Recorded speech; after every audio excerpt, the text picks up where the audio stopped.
The topic of today, in short, is about feminine power. So femininity is no longer about being a good girl. Do you agree? We needn't be really like good girls, right? Someone who just goes along to get along. Do you think that femininity is? It is. It is not. Somebody who smiles even if everything is not okay. That is also not femininity. Somebody who speaks their truth. Somebody who is compassionate as she is rigid is feminine. So femininity to me is being sensual, being emotional, being creative, being subtle, being nurturing, being receptive, and being intuitive. In addition, it's about seeing your feelings and emotions as a source of strength instead of as a weak part of your conscience. So today we have Alkaji and Shrayana, and we will be talking to them about what femininity is to them, because their body of work illustrates feminism in a huge way. And they will be speaking from their different perspectives and different points of view. So my first question is, all my questions will be common to both of you. So my first question, first directed at Alkaji. So how would you differentiate between feminine energy from masculine energy? Is it something which is gender-centric, or you feel it is something which is thought-centric? Thank you for that complicated question. I think both the energies are different, definitely. It's not for nothing that men are from Mars and women are from Venus, or my own work which I did in Ardhanarishwar, where you take the Jagata Pitaru Vande Shiva Parvati, the primordial parents. Shiva's energy is so different to the energy of the eternal goddess Parvati. Shiva is consciousness. Right. Shiva without his Shakti is Shava. So there are all different permutations and combinations and very, very subtle differences, because energy for me is only feminine energy. Energy comes from the woman. Now, some of it is absorbed, or the eternal goddess. So some of it is shown in the manifestation of the male form of Shiva. And definitely it's a different energy. And in my opinion, with due respect to all the wonderful men here, they are very limited. So the energy is also limited. The feminine energy is creative, it's nurturing, it's empowering, and of course we need both. I'm not saying that, it's most powerful and that's the only energy. We also need the masculine energy, but definitely to complement each other. To complement each other, and there has to be a judicious balance of the two to make a complete human being. That's a wonderful answer, how they complement each other. So all the men over here are also smiling from ear to ear. So to you, Shrayana. I hope I'm audible. Mona, one of the things, so I echo in fact a lot of what Alkaji said about the difference between this energy, but I want to sort of use an example to come into this question. Economics, how many people here are students of economics or have studied economics? We just are largely literature students here.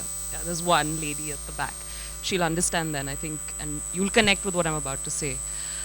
Economics is a man's profession in the way, I think, when you collapse people's experiences into statistics, you use models, you use such strange assumptions to explain human beings' lives. If you look at the field, it is determined by a deeply masculine gaze, right? Which is structure, a certain way of understanding and organizing the world.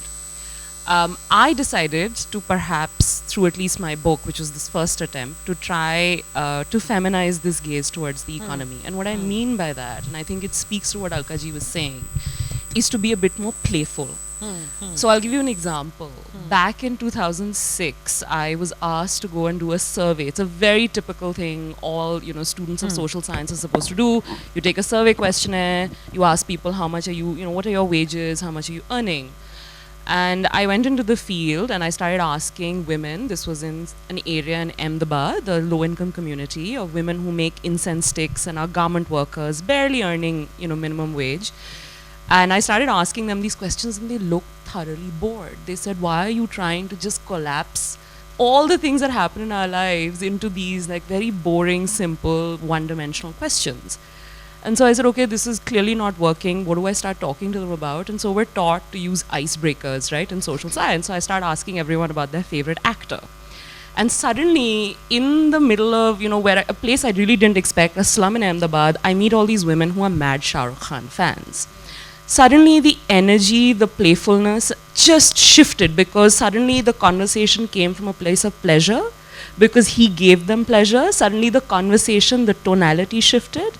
And so to me, I think the real difference, and I realized actually when I followed through on this process, I spent 15 years talking to women only about Shah Rukh Khan because he gave them pleasure, like sense of vitality, right? Relatable. Exactly. And what ended up happening though, funnily, Mona, was that those conversations still taught me about that very rigid way economists understand the world, because these women would then end up telling me about why is it that they don't have purchasing power to watch their favorite actor, they don't have mobile phones to watch their favorite actor, they don't have access to markets or to money or to safe public spaces to be able to just watch their favorite film.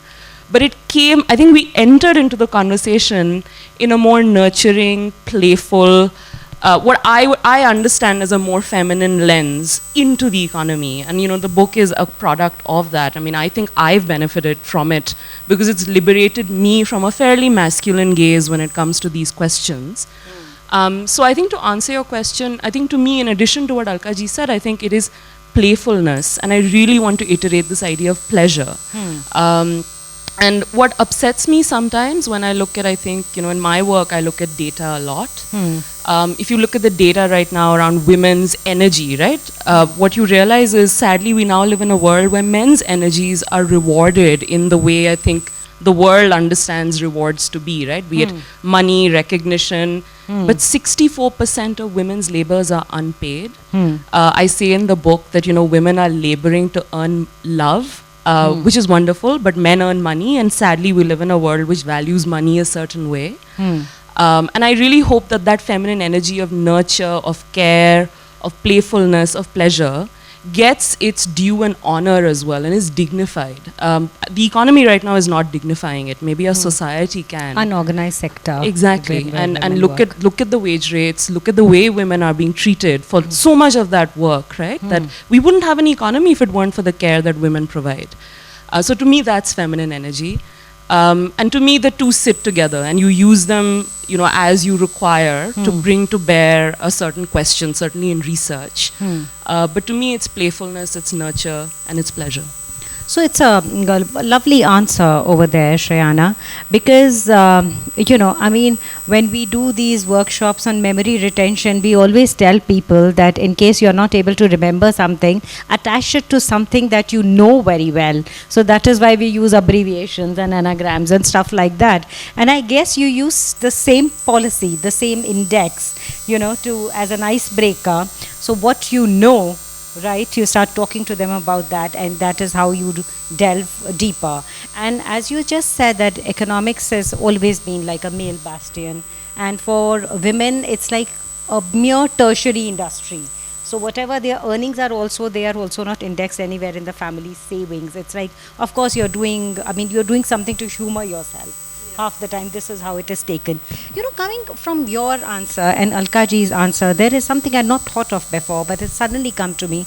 Do you think at workplace, Alka ji, it is only the discrepancy in the wages that disturbs women? What are the other factors that stand to diminish their inner feminine energy at workplace?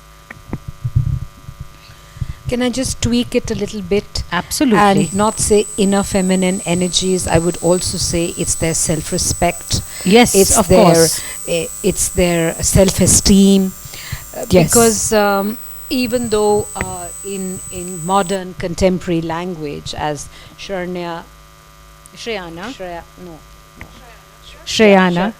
okay, was saying that the index of economic growth is centered around men, but I really feel that the most important economists, in particularly in the EWS area, are the women. They are the bankers, they deal with the money, they are the sole centers of energy. And when you talk of energy in the workplace, that is that very diminishing quality. I mean, I have in my office one man and 4 women, and believe you me, those 4 women work much better than this very, very testosterone strutting male who's half the time disappearing, half the time he's chatting with people, half the time he's networking, he's always got excuses, he's loud, he's comparatively.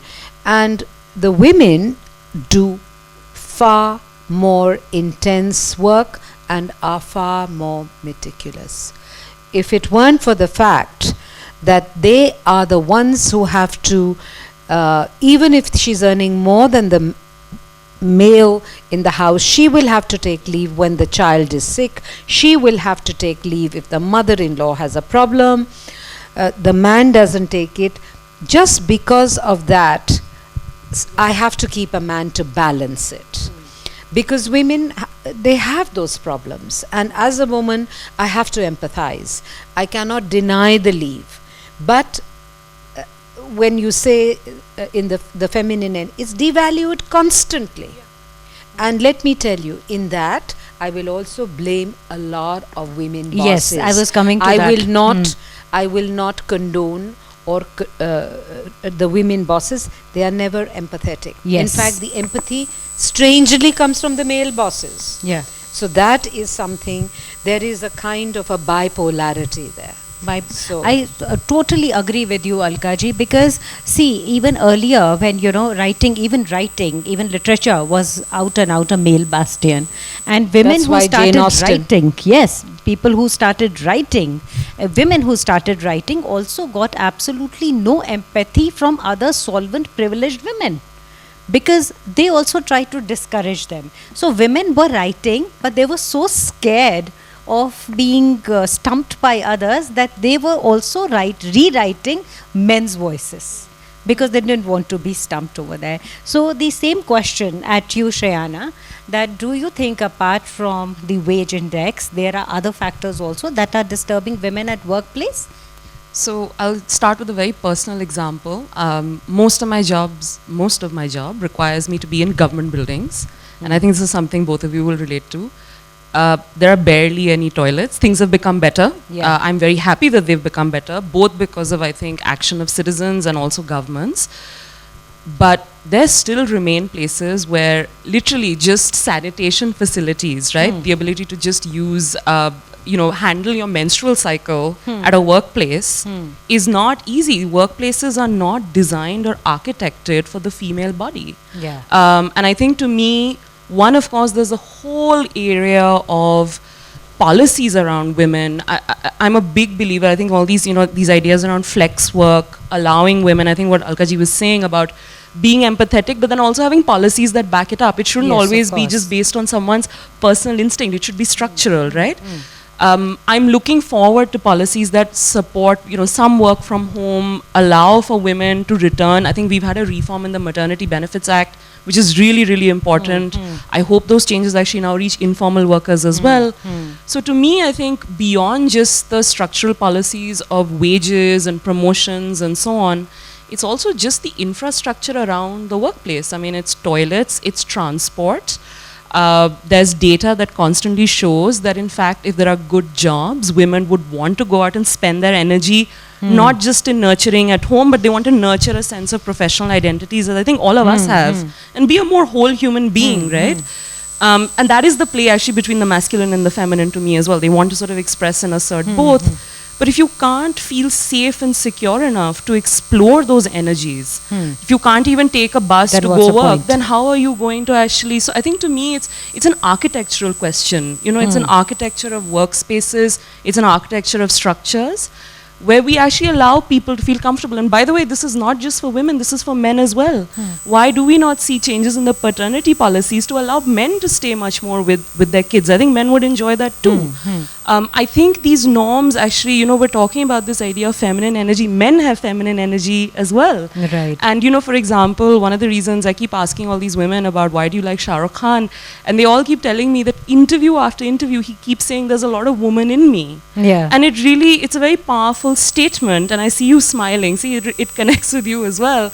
But I think what I'm trying to say is, I think if we start to architect our workplaces such, which are at least more equal in structure when it comes to pay, promotion, as well as just basic infrastructure, it won't only liberate women to sort of enjoy the use of their efforts and their energies, but also men as well. I think it's actually, there are both parties are, I think somehow some days we tend to have this conversation around gender as a zero-sum game, and it really isn't. I mean, I think some of these benefits are for both men and women together. Yeah, so it's not like an acute angle and an obtuse angle. Both of them have to be right angles to draw a straight line between them. That is what Alka ji also said, something very interesting, and we added to that you know, even women pull us down. But do you think we are also women, we are also at fault in the we are digressing from what we agreed on to speak about, but this is getting very interesting with each answer. So I'm veering from that topic. And what happens, you know, people get comfortable in making us uncomfortable because we let that happen. So whatever you keep tolerating, more of that will keep happening to us repeatedly. Do you agree that sometimes we give our remote control, emotional remote control, in the hands of other people, and that is where we are at fault as well? Again, that's a very interesting question, because, you know, of late I have noticed a huge kind of difference in the attitudes of women of my generation and of my daughter's generation. Right. There is a huge amount of aggressive feminism which is coming out with the younger women, which is not such an attractive thing. My generation of women, we were brought up culturally to please people. We are very strong and concerned mothers. I was having that discussion with my cousin here, who's here today. They themselves were, you know, maybe unfulfilled in some way. They were living their dreams through us. They gave us great education. They slaved to make sure that what they missed out in their own homes, the equality between men and women in their homes, however enlightened they were, they tried to give the best to us. But that anxiety which was there in them, they ruined our self-esteem completely. We did not grow up loving ourselves. We did not grow up feeling good about ourselves. We were always there, people pleasing. You know, people, in my opinion, people pleasing and low self-esteem go hand in hand. Yes, absolutely. We were the greatest I see my daughter, I see that whole generation. You know, they are darned aggressive, from body shaming to, oh, we may not have the time. So when she was talking about work from home, I'm absolutely anti-work from home for anyone, even women. You can have different policy changes. Give them 6 months maternity leave. Give them the option to take 2 years leave and yet have a liaison on the job. Work from home, never. Particularly from the younger people. They won't pick up their phones. The energy of the young women today has completely, I'm talking of metropolitan cities, I'm talking of places where I'm working. It's very difficult to get things done. Because when women are working from home, they're also working for home simultaneously. I would never give neither man nor woman. Man will be doing other things. He'll be watching football. He may not be working for the home, but he will be watching football. So it's again different energies. But going back to your question, I would say that you know, things are changing. It's a very, very challenging time, and I'm talking, you know, in India it's really much better. When Shrayana was talking about toilets, what was that film which those astronauts, those 3 black women were there. There were no toilets in America. We talk of America. America, let me tell you, suffragettes, equality, all that is happening. They are in a worse state than us. We in the Asian continent, South Asia, we are definitely better off. We, the doctors, the bureaucrats, the engineers, they don't have a disparity in the wages. It's only in the labor that they have, which is unfortunate. But having said that, women in the Asian subcontinent are better off because of the culture. Because of the culture. But what do you do with patriarchy? In our culture, when you look at the eternal goddess, she is on top of the Trimurti, Brahma, Vishnu, Mahesh, they all bow down to her.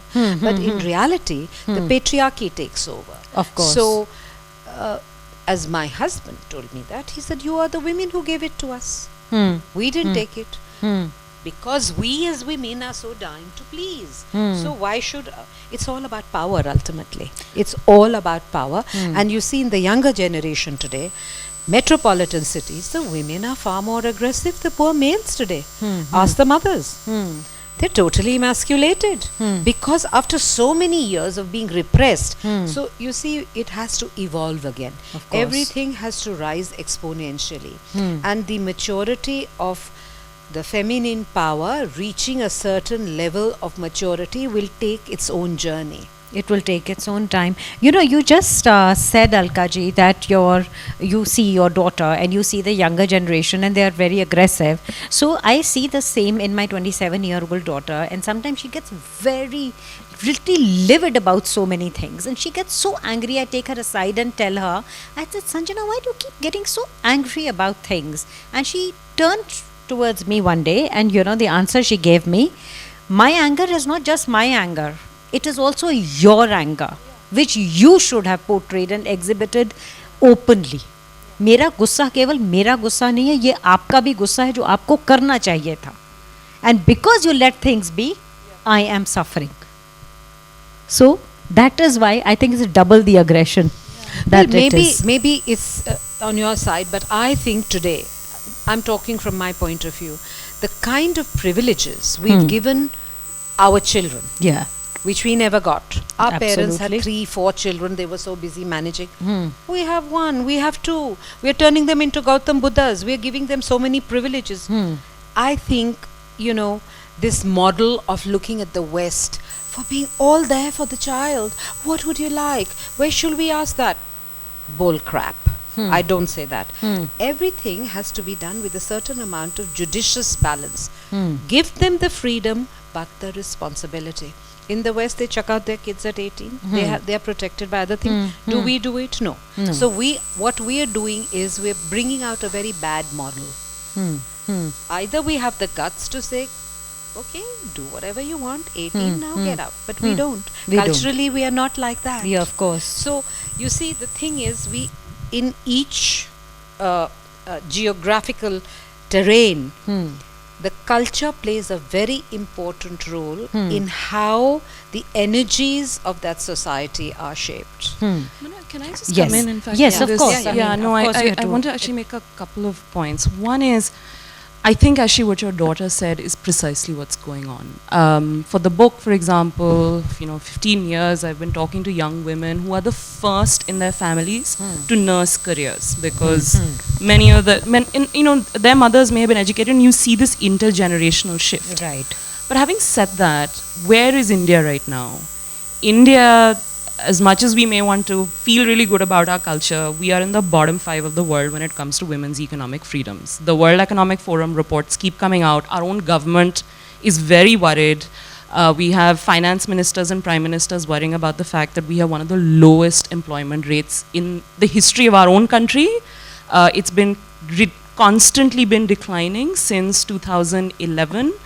It's had a marginal increase now, and urban upper, it actually doesn't matter if you're elite, if you're urban, rural, You are seeing extremely low labor force participation rates, and this is a big policy question that all economists and those working in the field are constantly struggling with, right? So I think part of the anger actually that you are describing your 27-year-old or the aggression that we talk about amongst younger women is the fact that you've been told by your families with all, I think the nurture that Alka ji was talking about, that you can be educated, you can, have a family, you can assert your professional identity.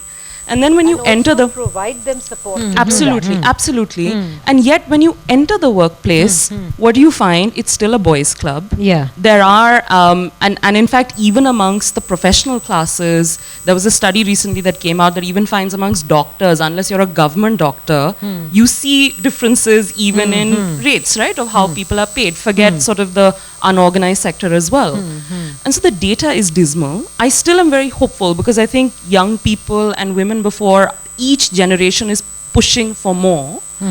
But we are, and I think the anger comes from the fact that your expectations are much higher than, say, your mother's expectations were. Right. And yet the reality actually, the structures of that reality are yet to change. So that, I think that engenders a lot of anger. I think we need to address that anger. And by the way, that anger also exists when it comes to young men and boys, because they are growing up believing that, through the typical arranged marriage route, through like being a good breadwinner, I will earn a certain kind of love and respect. But that, as you see, is no longer a model that's completely working. And the mating market looks very different now. And I think a lot of this is creating anxiety both amongst young people, men and women, and I think that anger comes from that. So I do think the anger actually is being very much sustained by a very unequal economy as well. And I think we do have to ask ourselves as a polity a very tough set of questions about how do we want to think about rewarding people's work. And do we believe we live in a society that rewards a lot of women's work? I'd contend no, and I think the anger actually, when she says you should also be angry, I think she means that. And I actually found what you said very powerful precisely from that, because she is inheriting that anger from higher expectations, but then reality is just not matching through. Wonderful answer. And also, Shrayana, your answer sets me thinking that a working woman's stance, it is accepted, Alka ji, only when it is something which is required by the family. When it is desired by herself to work, the entire frame changes. Do you agree? So if you look at, so why do we have right now? So let's look at what the economists tell us, and the data tells us, and movies tell us this as well, and contemporary art. What does Shah Rukh say? Shah Rukh is very worried about all of these numbers. And the thing that we know is a couple of things we know. In India, we have something called an income effect. And this is very intuitive to actually everyone, which is as families earn more money, the need for a dual income earner reduces, and this we particularly see post 1990s because there was a big boom in the economy, the nature of the economy changed. Women withdrew from the workforce, particularly in rural areas. Mind you, some people say this is not necessarily a terrible thing, because what some economists also say is many of those rural women have actually gone in to do, they've had more education than the women before them, and they are better carers and nurturers for their children. And so their children grow up with better human capital and are more productive, right? So it's sort of a mix of these different things. So one thing we definitely do know is actually economic growth, unlike a Brazil, unlike a China, unlike many other countries, what we seem to have seen is actually an increase in growth hasn't really meant a big boom. What you have seen is a big boom of women in certain sectors. So banking, teaching, there's certain sectors within the sciences, you see lots of women coming in, the arts, media, it's everywhere. But these are, I think all of us will know, these are very small enclaves in the larger world of the economy. And you take the economy right now, boardrooms, 18% of board positions are women. I mean, it's 1/8 relative to all the other men. And I think, so there's a long battle, I think, ahead for women who want to assert a professional identity. By the way, I don't actually believe it's necessary for everyone to have, there are women I know, for example, who I followed for the book, for whom, and especially women are socialized so often to believe that motherhood and marriage is my primary job. Some women find tremendous value and their energies are rewarded in that. And that's okay. I think I've also learned to sort of, I in fact was very much one of the aggressive feminists who was quite judgmental actually about many of those choices. And I think for those who read the book, or for at least my research has taught me that many of those women have made choices which are very complex and layered, and I can't sit on my feminist high horse and sort of judge people for that. I wish we had more women in public life. That could be politics, it could be community life. Those things I hope increase steadily. I hope there are more women in the economy. I mean, I believe the economy and jobs are a very important way to assert yourself. But I also am humble enough to accept that that may not be the way all women want to come in and express their energy. And this energy that we were talking about nurture, being playful, all of those things. But I do think a lot of the anger, anxiety, feeling frustrated and stymied comes from an economy that is just not listening to women. It's not thinking about our economic policymakers, again, tend to be a bunch of men who think the economy sits in sort of fields and factories. They don't think the home is part of the economy. And I think a lot of that is actually producing a lot of these very mangled anxieties and feelings. Thank you. Alka ji, I want to ask you this thing. Earlier, going back in time, women did not have right to vote earlier, right? Women did not even have right of inheritance. And they had to comply by their sexual duties, and even physical abuse or whatever was happening within the family was considered normal. Ye to hota hi hai, kind of thing also. Do you think even in today's time, like men had, earlier men had right over their bodies and their mind, even today, do you think that women let men have right over their bodies, or things are changing? Things are changing, but very slowly for the women. And very in a particular slowly segment. for the women. I think our law has been very, very sensitive and very, in many ways, empathetic to women. And strangely, it's been done by men, So I don't want to bash the men all the time. Okay, so while Sharanya is only talking of the economy, I want to make just one point. Culture is very important. When the Wharton School people are studying economy, finance, they come and take classes in culture, because they have to go into a different culture. Like, I was shocked many years ago, I had to give lectures on Indian art to this bunch of students who came from Wharton, and they were all Asians. And what I was told by the school leader was that, they're Asian, they'll go to Asia to work, so even though they've been raised in America, many of them were, from China, from all that, so they will go back to that. Culture is very important. More than economy, it's the culture which makes the difference. It's the way the woman thinks, it's the way the man thinks, it's the way the head of the family thinks, it's the way the village headman thinks that makes all the difference. So whether it is honor killings, it's nothing to do with the economy that way. It's all to do with the culture. Yes. If you don't know where you're coming from, no, it's where the will culture you go? where patriarchy is so important. When you go to, say, for example, Kerala, where there is a strong matriarchal culture, patriarchy still is there. Of course it is. Of course. It's only in the indigenous communities where people are living close to nature, where the woman has equal rights as that of the male. In indigenous societies, there is an equality. But wherever there is patriarchy involved, now with the new Hindu Inheritance Act, the woman has equal right. But even then, it's now that younger women are getting aggressive. There are so many court cases which are happening, and they are being forced to do that. Because why should they not have equal inheritance? Why should they just give everything away? But if you look at going back in our historical narrative, if you look at pre-modern societies, I'm not talking of medieval, pre-modern societies, the women had, they had equality everywhere. Whether they were princesses, you look at the Mauryan period, you look at everywhere. There were women who became queens. All that changed later. And I don't want to say the Mughals brought the change, the English brought the... No, it's patriarchy. For whatever reasons. So If women, or that's where the economics comes in. That's where the economic comes in. That today, because women are able to support themselves financially, only then do they have a choice. Many times women don't have a choice. And we have to accept that.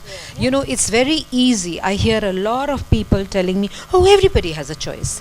But sometimes they don't have a choice. You know, when you are dirt poor, you don't have a choice. You have to take that physical abuse. Right. And in fact, can I just add? Yes, of course. This thing about structured choices. So look at right now single women's house. I mean, I'm a single woman trying to find a house to rent in Delhi, even in the nicest neighborhoods, is a nightmare. And if you can't, I mean, so it's one thing to say, at my level of income, you can say, okay, so you can be on your own, exercise your own choices. But when living on your own is so difficult for so many young working professional women, is it really that unsurprising that many of them want perhaps a certain security or very traditional relationships? Maybe they don't work out eventually, but I see it, and I think that way I do agree with what Alka ji was saying, but maybe I'm seeing, which is culture, and the way culture manifests itself is in economic outcomes, right? Is in who has access to land, is in who has access to income. It is exactly the reason why 64% of women's work is unpaid in India. And to me, I think the interesting question here is, how do you make people feel secure enough to have choices? And that to me will only come when transport becomes safe. These are all then, perhaps I'm coming at the it from added verticals. Exactly. I mean, you have to have credit lines. You need to actually have, you know, laws, for example, that support women or single women's housing. And I think that's very critical to then push back on culture. And the last thing I'll say on this is that a lot of studies tell us that boys who have been raised by women who have identities outside the home, you know, boys grow up believing that these women don't breathe for my service, you know, they breathe to be their own people. And those boys are invariably then allies of social change. I think when I look at the female employment rate of India, I'm not looking at it from that very traditional, oh, our GDP has to grow, so, you know, more women need to work.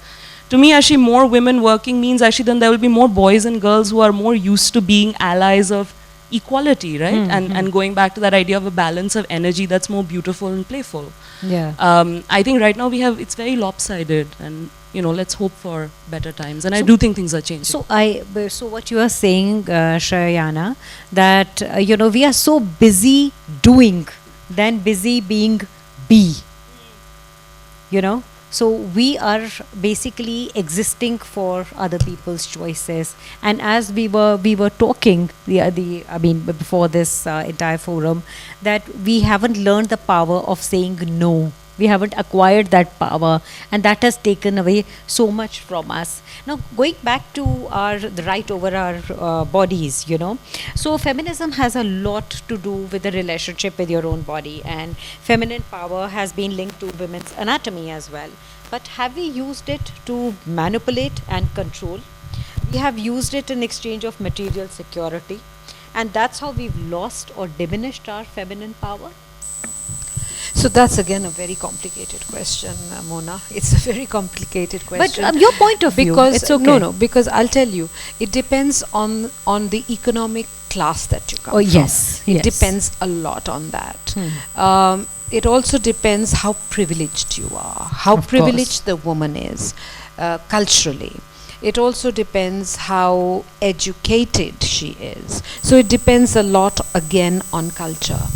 And where women sometimes, even in the most enlightened or the most well-to-do strata of society, they are forced, when you talk of marital rape, which is happening, it happens. But on the other hand, there are a lot of traditional women in India who use sex as a weapon. Of course. They use sex as to control their husbands, because, you know, with our middle class morality, so they deny their husband sex to get what they want. So that's why I find it very complicated. And I definitely do not want to definitely not judge anybody, because each woman is a product of her own circumstances. They can be economic, they can be cultural, they can be emotional. And men definitely, in many ways, for them sex is just an activity which has, Yes. again, I'm not judging, but Indulgence. it's different. Yeah. Women look at their bodies in a different way, men look at their bodies in a different way. So it's very, very convoluted. There are a lot of layers. Yeah. But I think finally women definitely, economically empowered women definitely are making up their mind who they want to sleep with, how they want to use their bodies. It's no longer that the body is just a commodity. No longer. And it differs from person to person, Yeah. setup to setup. Yeah. Your opinion on this? I'm actually going to give you a slightly light-hearted opinion, and I'll link it back actually to something I heard in the book. I keep asking all these women, right, like, why Shah Rukh, and what do you like about him? And everyone has very different points of view, but the one thing everybody obviously in common, and it doesn't matter, and Mona, this is like from forests of Jharkhand to posh parties in Delhi. I mean, I've had conversations about Shah Rukh Khan with every class of woman. And the one thing that is, they are all united is that, his sexiness. And what does that mean? They'll always tell me, well, have you seen? And this I heard from a woman who makes agarbatti and beedis at home. And she said to me, have you seen he always goes for the neck in the films? And she said, men don't do that. And what I hope, picking up from what Alka ji was saying, that perhaps with more economically empowered women, who are also now, I think, making images. I mean, a lot of now our media content increasingly is also coming from women. I just hope men show up better at sex. I mean, I think that I feel like one of the reasons why all these women are complaining and they're telling me Shah Rukh Khan is so great is because they're also sort of saying, well, what are these men? Where are they learning the way they behave in bed from? So I think to answer your question, I do completely echo what Alka ji said. I think things are changing, especially with economic empowerment. But I really also hope men take a step back and think a bit more. All these questions about body and sex. Why is it that only women have to think about all of these things? They will once they start facing rejection. Exactly. So I think cheers to that, and I hope that kind of sexual revolution actually happens. It will Yes, happen we in look. India. Yes, of We are course, the we look land of the forward to Kama it. Sutra. we are the land, the Kama Sutra. And so, what do you think that we as writers can do to rattle this comfort zone? What do you think we should keep in mind when we are writing powerful women characters, or even in your particular field? How would you write to rattle that comfort zone? I think there's no place for judgment in words. I mean, I see a kind of writing, particularly I noticed it in Indian nonfiction, where you're an activist and not really telling just a story the way you've seen it. And I understand that I feel very strongly about certain issues. But I think I have to write the story honestly, which does justice. That's one. And the second thing I think that we owe, the people we are writing about, and again, this is in non-fiction, is reciprocity. So I had a rule in the book, Mona, which is that if I'm going to write about other women's sex lives or their marriages or their jobs, I'm going to write about mine. Because I felt like I'm very tired of this sort of othering, like I'll write about other people, but I am not present. So I think to me, it's actually those are very simple things, I realize, but I think reciprocity, and generosity. I think showing that in the way we write about women, report on women, I think that's really important. And with you, Alka ji? No, I'll echo Sharanya's things, because reciprocity, empathy, generosity is really important. And I think the biggest role that we can play as women, though I don't like to say I'm a woman writer, but as a writer, is that we get into the skin of the women and write in a manner which I would say is what they call today the feminine écriture. You write from the woman's mind. And be confident and not be apologetic. That's the main thing. Yes, I remember, Alka ji, when we were just talking about this, I wrote a story for an anthology, and it was a mytho-fiction story, where I wrote it from Parvati's point of view when her son Vinayaka is beheaded. Did anyone ask Parvati, will you accept this boy with the elephant head? So if somebody is told, lot many maybe parents also over here, if I were to ask you a question, that this one was your boy or your son 5 minutes ago, and now this, not this one, but this one, there's a strange boy, same body, but with an elephant's head, is your child. Will you accept? You will not. So did anyone pose that choice in front of Parvati? Did they? No, nobody did. Women are never given choices. They were made to accept. But So they have to this- grab them. Yes, they have to grab it. And then she said, very well, I was not given this choice. I will accept this boy, but for that, in Tamil Nadu, I need a temple for my own boy, where Ganesha is the idol of Ganesha is not the boy with the elephant's head. It is a boy, and it's a Vinayaka temple. So she's given the choice. So, going back from that temple, I just thought of this mytho-fiction in my head, which was part reality, part fiction, part reality in terms of the people who understand mythology and follow it. So that sort of thing. So if you're given a choice, that is where women come out strong. It's one thing to be independent in today's world, and the other thing is to have a choice. If you can't make a choice, you're not free.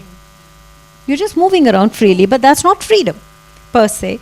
So another question which I had in my mind all along was that even in workplace, Shrayana, we have the best leaders are the ones who have the right confluence of IQ and EQ. When they're hard taskmasters, they're also very empathetic towards their staff. So are they posing themselves as the best confluence of both feminine and masculine powers? So do you think that both the things need to come together as a perfect sum for a person to be a great leader in today's time? I do, and I think linked to that is sometimes people feel that they need to be excessively aggressive to assert themselves. I think sometimes that is almost a maladaptive way of reacting to the world we have right now. But I do believe that I think the leadership, although we do live in an era of a kind of strength in leadership that you need to show in the way you speak and the way you are.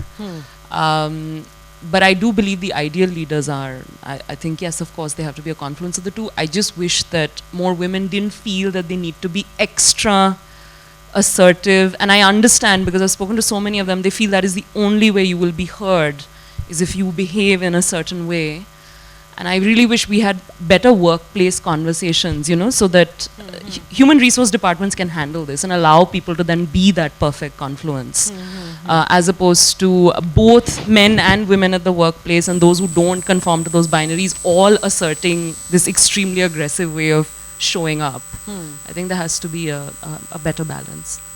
You, Alka ji? I'm just also going to give some interesting observations, because you go to Bengal, the women are very, very strong there. Yeah. But they don't shout and scream. You come to Delhi, everybody starts talking louder. I mean, I'm soft here.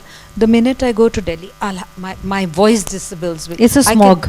I can hear it. I can hear it. You go to Kerala, again different. So again I go back to culture. I don't know what happens. The city of Delhi, I think it's built on the blood of so many battles that people are darned aggressive in Delhi. So aggression is this new tool, and I would agree with Sharanya that we need to have a balance, like you have the gender balance of male and female energies. Sometimes you need to be assertive, sometimes you need to show. It's the story of that serpent who people were throwing stones and was dying, and then the sage goes to him and said, how would you allow yourself to be like that? He said, but you told me not to bite. He said, but I told you not to hiss. I mean, did I tell you not to hiss? You could have hissed. So sometimes you have to, sometimes in a position of leadership, you have to be a bit assertive.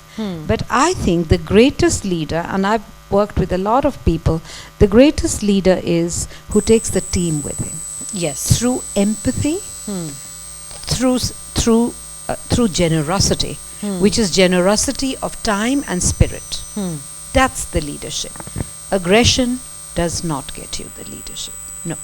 Of course, you beautifully said, Alkaji. And I'm reminded of one incident. I was conducting this workshop on organizational skills, and the topic was teamwork and leadership. And I asked one gentleman to stand up, and I said, okay, so what's your name? So he said, my name is Lokesh. So I said, okay, Lokesh, A, B, C, and D are there as your teammates. So how many people do you have in your team? And he said 4. A leader without an EQ. You are also a part of the team. You're 5 people in the team. How could you say just 4? So you need to have a blend of IQ and EQ, a perfect confluence of both feminine as well as masculine energies. It does not have anything to do with the anatomical differences in the body. It is part empathy, part aggression, and part assertiveness. So, girls and boys, ladies and gentlemen, today we learned through these 2 beautifully erudite and articulate women that being feminine is not about being a Pinterest pin-up of a lovely girl with a flower in her hand. That is not feminism. We are not pinnable posts. We need to create a new way of thinking, a new way of being feminine. It is not any longer about how pretty or sexy you are. There's nothing wrong in being pretty or sexy, but please, that is no index of femininity. It helps. That is, it might help. But yes, Earn your money. Put on your money. Yes. But it is no measure of how feminine you are. So feminine power is about knowing being feminine and knowing that it is not something that is weak, that makes you weak as compared to masculine energy. It is the inner acceptance. It is the power to say no wherever required. It is to be guided by your self-control and not by someone else's remote control. And we as writers to be able to understand कि कुछ बात अपनी ऐसे कह सकूं कि उपहास जग का सह सकूं.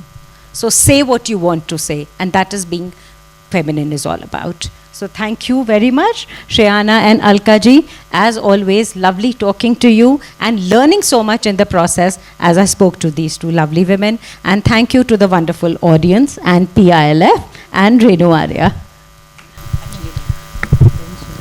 First I want to ask about is internal sexism we all have. Like you said, certain jobs are a lot, right now women are going only for the certain jobs. Does internal sexism actually, in all the different areas, does internal sexism affect? And second thing I want to ask is, as feminism and feminist, there is like, you should fight for yourself as a woman, or you should stand up as a man, you should stand up for your right. But when it comes to the point of arranging like the home life, taking care of the kids, why are women, especially women, still downgraded when they choose to become housewife? Like I see a lot of in my family that they have done, few of my cousins, they have done very high degrees, but they choose themselves not to work but to become a housewife. And I have seen everybody around them like criticizing it for that. Like, you have done so much degrees, you're wasting the space, you're wasting everything up. So these 2. So I'll answer your second question about women with high degrees and not working. As Sharanya had said, it's their choice. If they want to work, they do. If they don't want to work, many women I know, they want to be homemakers. They say, बहुत पढ़ लिया, बहुत कर लिया, now we just want to have children and enjoy our lives. There's nothing wrong in that. And if they are being kind of looked down on by others around in their family, they shouldn't even bother. Because who are they? Are they working? Maybe they are not so happy in their own lives, they are not fulfilled, they are not happy, so they are busy putting them down. So, again, as I was saying, it's all about your self-esteem. And if you're sure about what you're doing, if you've made that option that you don't want to work, you're happy. I know so many of my friends who are so happy and fulfilled, and they just can't be bothered. Like a friend of mine tells me, my husband takes me to 2 foreign holidays every year. My children are doing well. I'm absolutely happy sleeping in the afternoon and going for a walk in the evening. So that's her joy. I wouldn't be happy like that, but I'm not going to say, you know. Can I just, one thing I wanted to just quickly adding to what Alkaji was saying, I feel that there is this kind of social surveillance on every little thing women do. Men can choose to exit the workforce, enter the workforce, make different choices, wear clothes a certain way, cut their hair a certain way. That kind of bodily scrutiny, and by the way, it's not just, it's all of us, we do it to ourselves and we do it to each other. And I think going back to that point of generosity, I think to me one of the things I've realized is we are all in there's a big revolution around gender norms that's happening across the world. And it's unfolding in different ways in different places. And I think the one thing we can do for it to be healthier is to maybe curtail some of the very harsh judgment and come at it more from a space of support. So I think you're right that there is a lot of this criticism. And by the way, there's a criticism on the other side as well, which is women who are trying to make professions of themselves and professional lives for themselves, them being told that you're not doing enough, right? So, and I keep wondering, well, where are the men in this equation, right? Like, what are you doing? And I think the real question has to be a very serious conversation on masculinity. Why is it that we're having this thing where like women have to do X and women have to do Y? What are the boys doing? Easy way out only. Exactly. But yeah, thank you for your question. And I think that answers your sexism question. I think that boy wants to ask one question and we can end it. Yes. Can I have it? Okay. So, ma'am, my question is to you, Alka ma'am, and I want to understand, leaving the economical aspect aside for a while, who's responsible to transfer the culture to the next generation if we are talking about equality into the career or into the profession when it comes to feminine? Okay, so if I can just take my own example, being a corporate working male, if I have to, take care of the economical aspect of the family entirely, being a middle class person, I don't think so I have that much time to, transfer the knowledge of my own culture to my next generation and the generations coming forward, right? And I'm not going to be entirely trusting the schools of today. So my question specifically to you is from the cultural perspective, because if we just try to become economic, me and my wife also, right, I believe we are just going to be landing up as a product of the economy again, right? So my question is, who's responsible to transfer the culture to the next generation? You've answered your own question. You are responsible. And, however short of time, I know corporate life, gobbles you up and you become very ambitious and you have very little time. But if you really want to make the time, we are very strong on culture because we saw it. Children learn by seeing. You learn through example. You don't learn through transferring, through things. Whatever we learned is what we saw. We saw our parents getting up early in the morning, doing their prayers, taking care of their parents, doing things. We learnt by watching. So, how you live a life, your dharma, that you will transfer. So, you are the upholders of transferring whatever you are to your immediate family. Your immediate children, it's like a snowball effect. So you do that, your children will do that. They learn by example. That's all. You don't have to teach them. You just learn.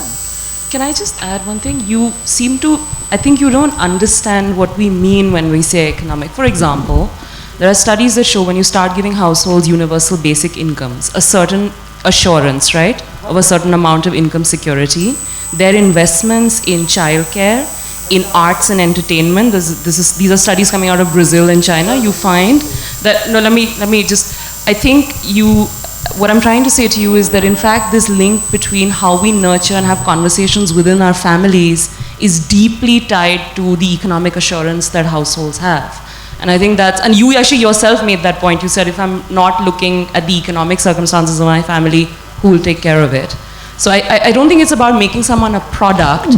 I think it's a question of psychological assurance, which can be money sometimes. Okay, so nothing like, getting into a discourse or a debate sort of a thing, but I don't think we need to learn from the West if we are talking about our Indian culture. But I don't think it's that. What I'm trying to say to you is something very different. What I'm trying to say to you is that if you had a certain kind of economic security, you would have more time to spend with your kids. That's all I'm trying to say. That's not about the West. And that choice, you can make that choice. And you know, the traditions of this country are so strong that that's why so many young people are coming back. And when you are talking of the West, there are a lot of advantages, lots of systems, lots of good things there. But you know, your soul, if it is Indian, it comes back. So that's the thing. And you only learn through example, culture. That's what I'd say. Thank you. When it came to Shrayana's examples from Brazil and China, so these are cross-cultural studies, just supporting what she wants to say about India, so reiterating the fact. It's not as if she's summing those up and posing them as the real facts applicable in the country. They're just supporting her, We should learn reiterating. from what other countries are out there. Good. Thank you everyone Thank you. for the wonderful questions and the answers.